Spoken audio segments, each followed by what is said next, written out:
Film Korin 2 udah tayang loh guys. Penasaran gak sih filmnya kayak apa?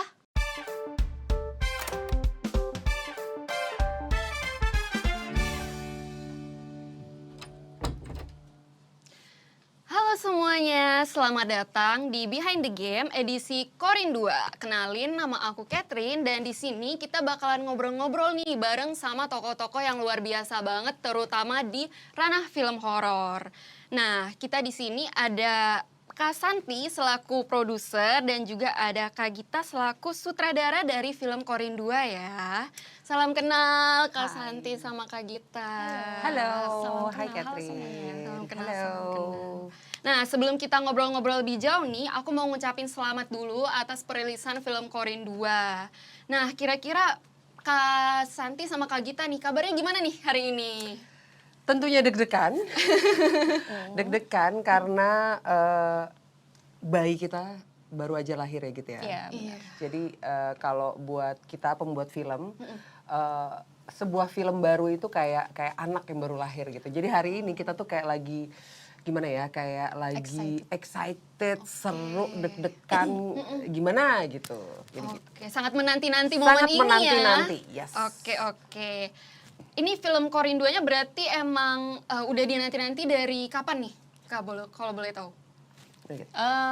Kita udah lumayan cukup panjang perjalanan filmnya. Sebenarnya ide ceritanya tuh udah 1,5 tahun, hampir 2 tahun yang lalu sih. Karena ini kan udah adalah cukup lama ya? semesta dari film Korin ya. Kalau kamu pernah nonton film Korin yang sebelumnya, Iya, ya ini jadi adalah semacam sequel. Tapi memang konsepnya adalah stand alone story gitu. Karena kita pengen menghadirkan film Korin yang lebih fresh dengan ensemble pemain muda yang baru-baru juga di sini gitu. Sama kita akan melihat sosok Ferry Nuril di film ini menjadi karakter yang nggak pernah kita lihat sebelumnya. Dia di film-film yang pernah dia mainin. Terus ini juga kolaborasi kedua kali aku sama Mbak Santi dan juga penulis Lele Laila gitu.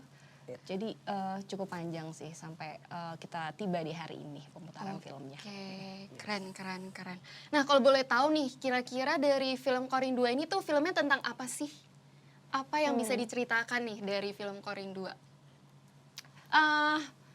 Apa ya, jadi sebenarnya film Korin tuh spesial karena dia tuh bukan cuman film horor yang cuman menakut-nakuti aja gitu. Nah, di film Korin ini menurut aku kita juga merasa bahwa horor kan itu genre yang sangat populer ya di Indonesia ya bener. gitu. Jadi kita punya kesempatan sebagai maker untuk bisa menyampaikan hal yang penting juga. Bukan cuma sekedar bikin film horor yang komersial, tapi juga ada hal penting yang bisa didapatkan penonton gitu ketika menonton filmnya gitu. Dan di film Korin 2 ini kita mengangkat isu bullying yang akhir-akhir ini juga beritanya cukup banyak ya terjadi dan sangat meresahkan kita gitu. Karena kita memang mengangkat isu yang sisi gelap ya manusia, kenapa bullying itu bisa terjadi gitu ya. Jadi kita mengambil point of view korban, bahkan pelaku gitu. Jadi kita nggak ngomongin hitam putih sih sebenarnya di sini, tapi kita ngomongin tentang ya manusianya juga gitu. Dibalut sama teror atau ritual Korin itu sendiri gitu. Jadi itu sih apa yang spesial dari film Korin 2 ini. Oke, keren. Berarti emang fokusnya itu mau ningkatin awareness dari masalah sosial ya, yang emang lagi marak terjadi terutama untuk anak-anak muda ya. Oke. Nah, kira-kira tadi kan ada ngomongin tentang beberapa cast-cast muda ya, mulai dari ada Ali Fikri juga, ada Muzaki dan ada yang lain-lain. Kira-kira gimana nih proses pemilihan dari cast-cast tersebut dan kenapa memilihnya para pemeran-pemeran tersebut? Mungkin aku dulu ya, ntar kamu tambah. Jadi jadi di setiap kita membuat film, proses pemilihan aktor itu adalah salah satu yang buat gue itu sangat seru gitu. Jadi biasanya dengan penulis dan dengan sutradara nih kita di awal pengembangan skenario, which is itu tahap paling awal dari pembuatan film, kita tuh biasanya pada saat penulisan kita tuh untuk beberapa karakter kita tuh sudah membayangkan gitu. Sudah membayangkan karakter A ini siapa ya yang bisa mainin gitu. Nah, untuk beberapa karakter kayak karakter Jaya yang diperankan oleh Ali Fikri itu kita dari awal ya. Kita dari awal, dari awal ya. kita dari awal tuh udah ngebayangin, oke ini karakter Jaya ini pada saat ditulis sama Lele tuh kayak, wah ini kalau bisa dimainin sama Ali sih ini akan gokil banget sih. Karena kita tahu bagaimana Ali Fikri dengan talenta dia, dengan skillnya dia gitu ya. Kita berharap dia mau gitu, dia suka dengan skripnya dan mau kerjasama sama kita gitu. Dan untungnya pada saat kita baru share cerita idenya gitu ya, dia baca sinopsisnya dan dia tertarik gitu. Juga dengan Fedi Nuril ya. Iya. Fedi Nuril juga salah satu karakter yang dari awal sih kita sangat kita butuhkan untuk bisa memainkan karakter Makmur ya, Pak Makmur. Karena Corin ini sebenarnya bercerita tentang cerita tentang bapak anak. Bapak anak yang bisa dibilang menjadi bapak anak yang menjadi center dari cerita di film Corin 2 ini. Mereka ini berdua ini bisa dibilang menjadi korban juga lah ya gitu ya.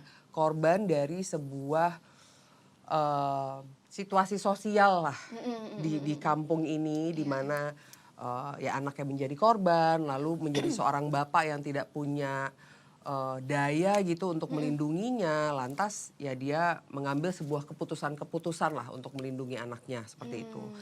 Nah jadi kita berpikir oke, siapa ya yang bisa memerankan seorang bapak yang begitu powerful tapi kita juga yang juga bisa menyiratkan bahwa dia tidak punya daya upaya gitu. Ya siapa lagi kalau bukan seorang Fedi Nuril gitu ya. Dan untungnya Fedi bersedia memainkannya. So ya gitu sih. Oke. Memang pilihan cast-nya lumayan menarik-narik sih ya. Memang sangat gak diduga-duga juga gitu. Dan tadi sempat mention kalau misalnya kan banyak sekali anak muda ya yang main di film Corin 2 ini, terutama untuk mungkin peran-peran yang anak-anak sekolah ya, anaknya dari si bapaknya gitu. Pak Makmur. Iya, Pak Makmurnya. Dan kira-kira apa aja nih kesulitan kalau misalnya harus syuting dengan anak-anak muda gitu, Kak? Kayak mungkin kan dari segi mindset kan pasti agak berbeda ya, dan mungkin habitnya mereka juga udah lebih modern dengan yang sekarang-sekarang nih. Kira-kira apa aja kesulitannya? Ya pertama sih kalau dari aku, kenapa kita membutuhkan banyak aktor muda di film Corin ini, karena kita menceritakan dunia utamanya, karena kita menceritakan tentang bullying, pelecehan yang dilakukan oleh anak-anak muda ini di lingkungan sekolah utamanya. Tentu kita membutuhkan aktor-aktor muda yang ada di Indonesia gitu ya. Selain Ali Fikri, ada Muzaki Ramdan, kita juga ada aktor-aktor muda lainnya yang masih rising dan bahkan yang baru pertama kali acting ya. Kita menemukan talenta-talenta baru. Ada juga Gilang Devialdi, ada Quentin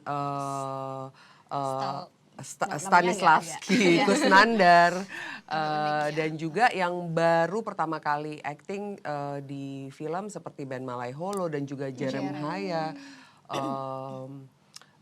Itu kita jadi di Corin 2 ini kami sangat beruntung gitu bisa menemukan talenta-talenta baru di perfilman Indonesia. Nah, mungkin kita bisa share ya mungkin apa dinamikanya syuting sama Anak muda ini anak muda.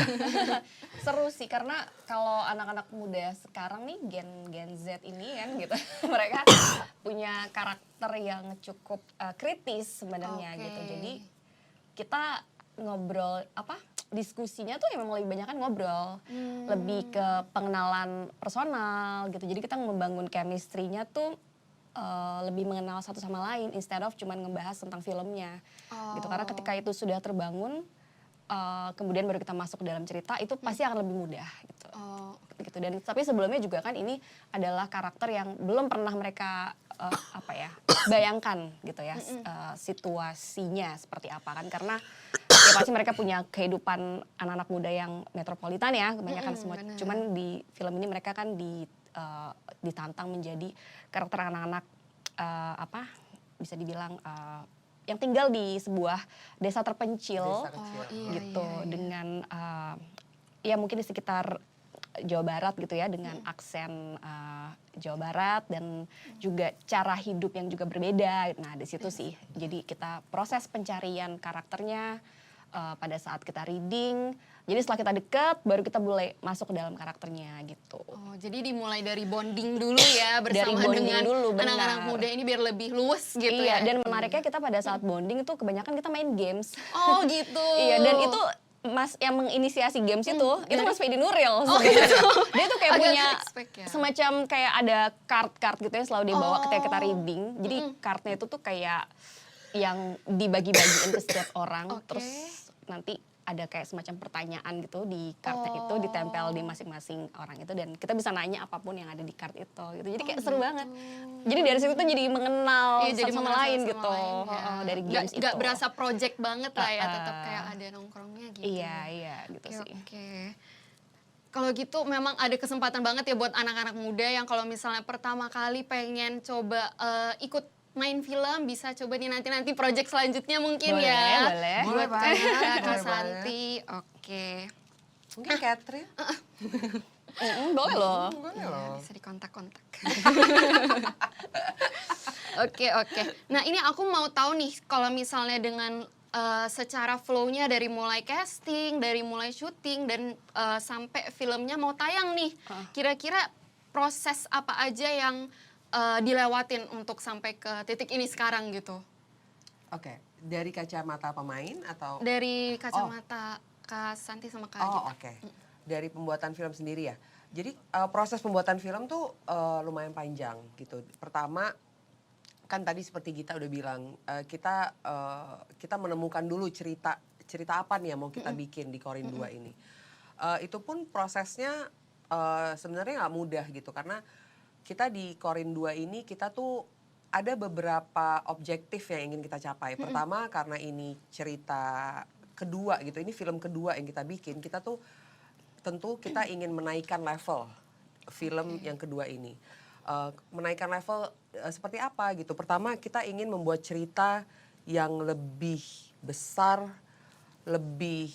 kita ingin mengeksplor cerita manusia yang lebih jauh lagi gitu, lebih kelam gitu. Kita ingin menceritakan tentang trauma-trauma manusia yang lebih jauh lagi gitu.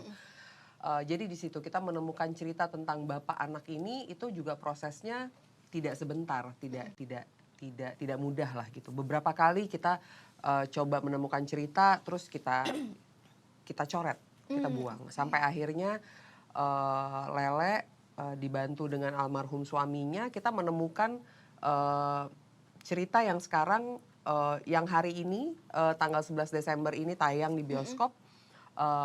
Yaitu jadi prosesnya lumayan panjang dalam menemukan skenario. Lalu setelah skenario kita sudah jadi, kita masuk ke tahap pre-production. Nah disitulah ada namanya casting, kita menemukan semua aktor-aktor tadi. Kalau dari sisi kru juga, kru mempersiapkan semua hal-hal yang dibutuhkan untuk syuting gitu. Jadi misalkan Gita sebagai sutradara, dia mempunyai visi, mungkin nanti Gita boleh cerita ya. Gita mempunyai visi akan seperti apa sih filmnya gitu ya, mulai dari visual dan lain sebagainya. Nah nanti teman-teman itu mulai dari departemen kamera, artistik, wardrobe, makeup dan semuanya akan membantu Gita merealisasikan visinya dia. Oke. Seperti itu. Intinya kita semua kru produksi itu membantu sutradara merealisasikan visinya. Seperti itu. Nah, setelah selesai syuting, belum selesai di situ, Besti. Masih jauh perjalanan Masih kita. panjang ya. Kita masuk ke tahap pasca produksi. Oke. Di situ kita masuklah editing, kita masuklah tahap mengisi musik, mengisi suara, mengisi CGI lah, banyak banget lah ya gitu ya. Banyak banget. Abis itu kita masuklah tahap promo ya seperti sekarang ini, ketemu Catherine dan lain sebagainya sampai film ada di bioskop. Gitu. Jadi kurang lebih ya 1 tahun lebih ya gitu ya, 1,5 tahun, 1 tahun. Dari awal banget ya. Oke, mungkin memang buat teman-teman yang masih penasaran dengan dunia film gitu kan, mungkin masih banyak pertanyaan-pertanyaan gitu ya. Nah kalau misalnya di dunia film itu sendiri gitu, kira-kira gimana sih di balik layarnya? apa aja yang bisa kita explore gitu, kayak mungkin dari segi editingnya tadi atau dari segi castingnya kira-kira gimana tuh? Bisa diceritain nggak kira-kira? Oh, proses pembuatan filmnya ya? Iya, boleh. Sebenarnya yang paling penting menurut aku sebuah film yang baik itu pasti base-nya adalah dari skenario yang baik ya gitu. Dan menurut aku ini adalah film dengan skenario yang terbaik dari Lele Laila gitu. Jadi makanya wajib banget ditonton. Karena isunya menurut aku cukup relate sama banyak orang gitu. Bahkan aku sendiri gitu. Jadi aku ketika baca skrip memang harus mencari apa sih yang relate sama aku dulu gitu. Nah dari situ baru masuk ke treatment gitu. Jadi kita nggak bisa langsung lompat gitu mau bikin yang kayak shotnya kayak kita mau agak-agak muter-muter gitu kameranya ya. Maksudnya nggak langsung ke situ, cuman kita semua membahas pasti dari skenario dulu. Nanti dari situ baru keluar ceritanya akan seperti apa, dunia ceritanya akan seperti apa, karakter-karakternya seperti apa, kayak gitu sih. Terus adalah tadi seperti Mbak Santi bilang, siapa sih yang akan memerankan film ini? Yang pasti selain mereka punya kemampuan acting, tapi juga mereka harus sesuai dengan karakter yang dibutuhkan oleh skenario-nya. Gitu. Dan semua treatment yang ada dalam film itu harus serve the story sebenarnya gitu. Jadi bukan cuman kayak keren-kerenan aja, gaya-gayaan aja, tapi emang apakah treatment itu dibutuhkan oleh ceritanya atau tidak. Termasuk editing gitu juga sih. Oke. Tadi Kak Santi dan Kak Gita sempat mention nih si penulisnya Kak siapa tadi? Kak Lele Laila. Kak Lele Laila. Berarti memang dari behind the scene-nya ini banyakan semuanya cewek-cewek ya, wanita-wanita keren ya. Apalagi terutama mungkin dalam film horor tuh biasanya kepikirannya mungkin biasa cowok gitu yang bikin karena kan serem ya. Kira-kira boleh tahu nggak nih penyusunan dari orang-orang di behind the scene-nya itu gimana sih gitu? Kita Powerpuff Girl. Iya betul. Industri film memang masih male dominated industry. Namun aku rasa sebagai produser gue beruntung bisa bukan hanya sekali tapi 2 kali berkolaborasi sama Ginanti Rona sama Lele Laila. Salah dua filmmaker terbaik Indonesia dan kalau gue pribadi gue berharap bisa lebih banyak punya kesempatan untuk berkolaborasi terus dengan filmmaker perempuan Indonesia. Kenapa? Karena menurut gue sangat penting gitu. Karena menurut gue perempuan itu mempunyai sensitivitas yang berbeda dengan laki-laki dan tentunya film jika kita melihat film dari sebuah form art gitu ya, seni gitu, dimana salah satu bentuk seni tertinggi gitu, karena bukan hanya seni, karena film itu sangat penting, bisa menjadi penanda zaman, kamu bisa menyampaikan apapun dan lain sebagainya gitu. Jadi menurutku perempuan itu jika film dibuat oleh perempuan itu mempunyai suatu sensitivitas yang menurut aku yang lebih gitu. Jadi Corin 2 ini salah satu buktinya ya, menurut aku ini salah karya Ginanti terbaik dan karya Lele Laila terbaik juga gitu. Dan gue sangat beruntung bisa menjadi bagiannya sih menurut gue gitu. Keren. Memang buat para ciwi-ciwi mungkin yang tertarik juga gitu kan untuk join dengan dunia film tuh jangan menyerah guys. Kan di sini banyak sekali wanita-wanita hebat di baliknya gitu. Ciwi, join us. Of course. Oke, tadi kan sempat mention tentang sensitivitas, apalagi kita sebagai wanita mungkin memang lebih aware gitu lah ya dengan kejadian-kejadian. Nah kalau boleh tahu nih kira-kira untuk dapetin feel horor dari si film Corin 2 ini seperti apa sih gitu? Apa aja yang dipertimbangkan di balik pemilihan karakteristik horornya gitu? Catherine kan ini karena ini filmnya baru tayang hari ini, Catherine pasti belum nonton kan? Kamu melihat sutradaranya sangat cantik begini, nanti kamu kaget loh filmnya seperti apa. Wah, kamu jadi makin takut nanti kepo sama ya. dia. Aman. Silakan dijawab kita. Jadi apa ya, film horor itu kan di Indonesia udah cukup banyak ya. Challenge-nya adalah gimana kita bisa membuat film horor dengan treatment yang juga fresh gitu. Kalau di film horor ini, di film Corin ya, karena kita berpusat di jin sebenarnya gitu, jin yang merupakan kembaran manusia. Kalau menurut dari ya riset kita dari apa namanya berbagai macam dalil dan mungkin ada di Al-Quran juga gitu ya. Manusia tuh lahir sudah dengan kembarannya sampai manusia tersebut meninggal. Dan kembarannya itu disebutnya jin korin, dan si jin korin ini tuh dia bisa menyerupai ketika manusia tersebut masih hidup. Jadi segala tabiatnya dia lah. Jadi kalau dia orang yang memang rajin ibadah, ya si jin korinnya akan muncul sebagai sosok yang rajin ibadah. Kalau emang orang yang memang suka apa ya, misalkan let's say melakukan hal-hal yang tidak terpuji, dia juga akan muncul seperti itu yang dilihat oleh orang lain gitu. Nah, berangkat dari situ kan semacam arwah gentayangan ya sebenarnya yang mungkin kita awamnya gitu bilangnya itu arwah gentayangan gitu, orang yang kita pernah kenal gitu. Nah, jadi dari situ sih, gimana kalau suatu hari kamu nih ketemu sama kita berdua, tapi ternyata ini bukan kita berdua. Iya. Kebayang nggak? Agak serem ya. Tiba-tiba besok ketemu kita baru datang dari sini Iya. gitu. Jadi kayak yang kemarin tuh sebenarnya orangnya atau jin korinnya ya. Waduh, Gitu. jadi bertanya-tanya ya.